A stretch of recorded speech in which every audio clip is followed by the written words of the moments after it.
रुख कर रहे हैं बड़ी खबर की ओर। सूत्रों के हवाले से ये बड़ी खबर आपको दे देते हैं।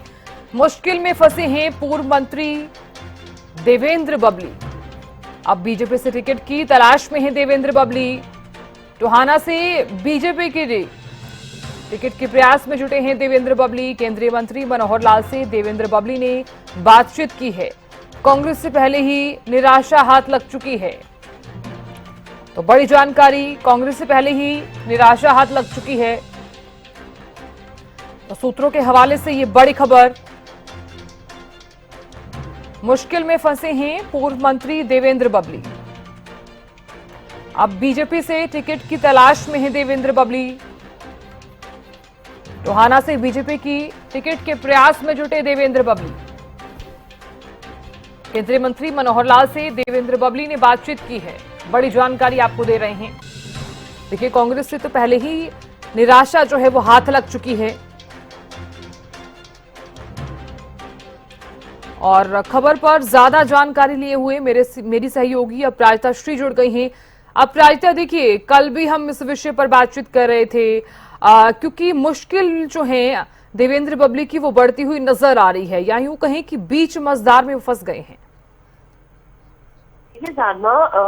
कांग्रेस की टिकट की उनको अभिलाषा थी, हालांकि वहां से निराशा उन्हें कहीं ना कहीं मिल चुकी है। जिस तरीके से उन्होंने में एक तरफ कुमारी शैलजा को उन्होंने सपोर्ट किया, कांग्रेस को सपोर्ट किया, अब टिकट को लेकर के उनसे मुलाकात भी की। जिसके बाद प्रभारी से भी दीपक बावरिया से भी उन्होंने मुलाकात की, मगर कहीं न कहीं वहां से दरवाजे बंद उनके लिए अभी तक तो हो चुके हैं। वही देखिए, प्रभारी के द्वारा कहा भी गया है कि अगर अध्यक्ष यानी उदय भान कोई फैसला लेते हैं तो वो अलग बात है, मगर उनकी तरफ से नकार दिया गया है। वही इस बार देखिए, जिस तरह आपने जिक्र किया कि बीच मझधार में फंस गए हैं, तो इसलिए देखिए अब वो भारतीय जनता पार्टी से भी संपर्क जुटाने की कोशिश कर रहे हैं। देखिए, मनोहर लाल के वो काफी करीबी माने जाते थे देवेंद्र बबली, पूर्व पंचायत मंत्री रह चुके हैं। तो देखिए, अब बीजेपी से वो संपर्क साधने की कोशिश में है। सूत्रों की माने तो कहा जा रहा है कि केंद्रीय मंत्री मनोहर लाल से उन्होंने बातचीत की है। इसके अलावा चुनाव प्रभारी धर्मेंद्र प्रधान से भी संपर्क साधने में जुटे हैं देवेंद्र बबली। टोना से देखिए उन्हें टिकट चाहिए। अब कांग्रेस से उन्होंने कोशिश की थी, मगर कांग्रेस से उन्हें निराशा मिली, जिसके बाद अब वो टोना से ही टिकट के लिए अब वो भारतीय जनता पार्टी का दरवाजा से बिता रहे हैं। और देखिए, सामना कहीं हम चर्चा कर रहे थे कि कहीं ना कहीं भारतीय जनता पार्टी के लिए उनके टिकट तो बंद हो चुका है, मगर बिल्कुल देखिए राजनीति में कभी भी यू टर्न हो सकता है। और कहीं ना कहीं ऐसा ही होता हुआ हमें दिख रहा है कि जिस तरीके से उन्होंने अब बीजेपी का दरवाजा खटखटाया है, तो बिल्कुल कह सकते हैं कि राजनीति में कभी भी यू टर्न हो सकता है। अब देखने वाली बात होगी कि बीजेपी क्या उन पर विश्वास जताती है और उन्हें क्या बीजेपी का हिस्सा बनाकर उन्हें टिकट देती है, या फिर यहाँ से भी उनके लिए दरवाजा बंद हो जाएगा। जी बिल्कुल अपराजिता, आपने सही कहा। अब देखने वाली बात होगी कि अब बीजेपी उन पर विश्वास जताती है या फिर नहीं, ये सबसे बड़ा सवाल हो जाता है। अपराजिता, देखिए, ये भी तो जानकारी सामने आ रही है सूत्रों के हवाले से कि केंद्रीय मंत्री मनोहर लाल से देवेंद्र बबली ने खास बातचीत की है। और जिस तरह से वो इससे पहले भी मनोहर लाल की जमकर तारीफ करते हुए नजर आते थे, बीजेपी की भी जमकर तारीफ करते हुए नजर आते थे, लेकिन अब क्या लग रहा है कि अब अगर कांग्रेस ने उन्हें टिकट नहीं दी है, वहां से अगर निराशा हाथ लगी है, तो क्या इधर से उन्हें कुछ हाथ लगेगा? देखिए, अगर टिकट की बात की जाती है तो देखिए एक तरफ कांग्रेस ने तो दरवाजा बंद कर दिया है।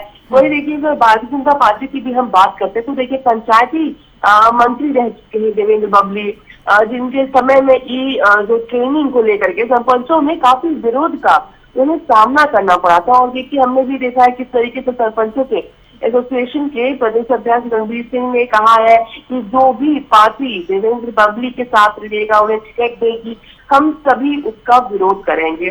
अब देखिए, इस समय पर कोई भी पार्टी इस तरह का दाव नहीं रखना चाहेगी, इस तरह का जो हम कह सकते हैं कि खतरा मोल नहीं लेना चाहेगी, चाहे वो भारतीय जनता पार्टी हो जाए या कांग्रेस हो जाए। इससे कहीं ना कहीं कांग्रेस एक तरफ से एक रीजन हम कह सकते हैं कि कांग्रेस ने दरवाजा बंद कर दिया है इन सब चीजों को देखते हुए। वहीं देखिए, बीजेपी भी इस तरह का खतरा मोल नहीं लेना चाहेगी। देखिए, साथ ही देखिए एक और चीज हो जाती है कि अगर उन्हें दी जाती है टिकट, अगर देवेंद्र बबली को, तो देखिए सिर्फ तुलना नहीं होगी। अगर जिस तरीके से पंचायतों के जो अध्यक्ष ने कहा है कि पूरे प्रदेश में उन्हें बॉयकॉट किया जाएगा, तो उनके अगेंस्ट इतनी ज्यादा एंटी इनकम्बेंसी है जिसकी वजह से पूरी सिर्फ उन्हें नहीं, सिर्फ एक सीट पर नहीं बल्कि पूरे प्रदेश में अगर पार्टी को हम कह सकते हैं अगर झेलना पड़ गया तो वो बहुत बड़ी हम कह सकते लॉस हो सकती है, बहुत बड़ा एक गलत कदम हो सकता है।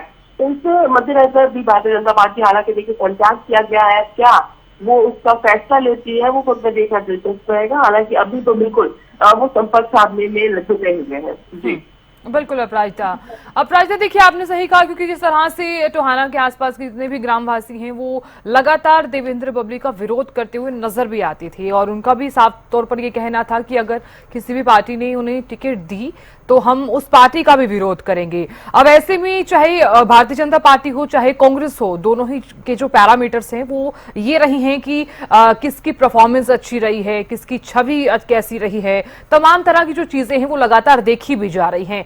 तो ऐसे में देवेंद्र बबली को टिकट देना क्या इतना आसान होगा? देखिए अगर हम टिकट की बात करते हैं, देखिए जिस तरीके से अगर देवेंद्र बबली की बात की जाए तो 2019 में कांग्रेस का हिस्सा, कांग्रेस से टिकट की मांग की गई, नहीं दिया गया, जेजेपी में चले गए, हालांकि जेजेपी में जीत गए। उसके बाद फिर जो गठबंधन हुई तो भारतीय जनता पार्टी के करीबी हो गए, केंद्रीय मंत्री और उस वक्त के मुख्यमंत्री मनोहर लाल के करीबी हो गए। गठबंधन टूटी, उसके बाद फिर वो कांग्रेस को समर्थन देते हुए नजर आए। तो देखिए कहीं ना कहीं एक क्रेडिबिलिटी हो जाती है, एक क्योंकि देखिए कांग्रेस की अगर बात की जाए, तारण की बात करते हैं तो पहली चीज तो हो जाती है कि तारण तैयार हो चुका है, और साथ ही देखिए ये भी कहा जा रहा है कि जो पैनल तैयार किया गया है, कांग्रेस की जो पैनल तैयार की गई है उसमें टोहना से जहाँ से वो टिकट मांग रहे हैं वहां से देखिए गुजरागुट से भी जो पूर्व मंत्री है परमवीर सिंह और सरदार निशांत सिंह पहले से ही कांग्रेस पर टिकट का दावा वहां से हो चुके हैं। ऐसे में देवेंद्र बबली को वहां से टिकट मिलना आसान तो पहली चीज नहीं हो जाती है। इनकी एक और तारा मुद्दा है, वो है कि उन नेताओं को भी दरकिनार किया जाएगा जो कांग्रेस का तो हिस्सा है मगर आना जाना उनका लगा होता है, यानी कांग्रेस में है फिर कहीं और चले जाते हैं और फिर वापस आ चुके हैं। तो ऐसे नेताओं को भी दरकिनार किया जाएगा इस बार कांग्रेस के द्वारा, ये चीजें कही जा रही है। और देवेंद्र बबली कहीं ना कहीं उन पर भरोसा जताना इस समय कांग्रेस के लिए कहीं साबित नहीं होगा, जिसको देखते हुए कांग्रेस ने मना कर दिया। और वही अगर बात की जाए भारतीय जनता पार्टी की, तो बिल्कुल देखिए उनकी तरफ से भी कहीं ना कहीं जिस तरीके से लोकसभा चुनाव में उन्होंने विश्वास कांग्रेस को अपना विश्वास दिया है, मदद की है उनकी, एक समय में केंद्रीय मंत्री के काफी करीबी रहे, उस वक्त के मुख्यमंत्री मनोहर लाल के काफी करीबी रहे, जिसके बाद गठबंधन टूटते ही अपना हम कहते हैं कि जो मुलाकातें हैं, जो साथ है उसको छोड़ते हुए कांग्रेस की तरफ चले गए। तो इसमें विश्वास जताना थोड़ा मुश्किल हो सकता है, डिसिप्लिन बहुत जरूरी हो जाती है, लॉयल्टी बहुत जरूरी हो जाती है। तो बिल्कुल देखिए वो सही तो बीजेपी की तरफ से भी हालांकि लिस्ट तो जारी नहीं की गई है, मगर बीजेपी की तरफ से भी कहीं ना कहीं कागज तैयार किया जा चुका है, सर्वे के आधार पर, डिस्कशन के आधार पर तैयार किया जा चुका है। तो इस समय मुश्किल है कि भारतीय जनता पार्टी भी अपने में बदलाव करे, तब जब पंचायतों की तरफ से इतनी बड़ी हम कह सकते हैं कि एंटी इनकम्बेंसी देखने को मिल रही है उनके अगेंस्ट। तो इस समय रिस्क लेना शायद भारतीय जनता पार्टी के फेवर में ना हो। देखिए दिलचस्प रहेगा कि क्या बीजेपी रुख अपनाती है। जी बिल्कुल अपराजिता, आप बने रहिए हमारे साथ, आगे भी आपसे हम जानकारी लेंगे।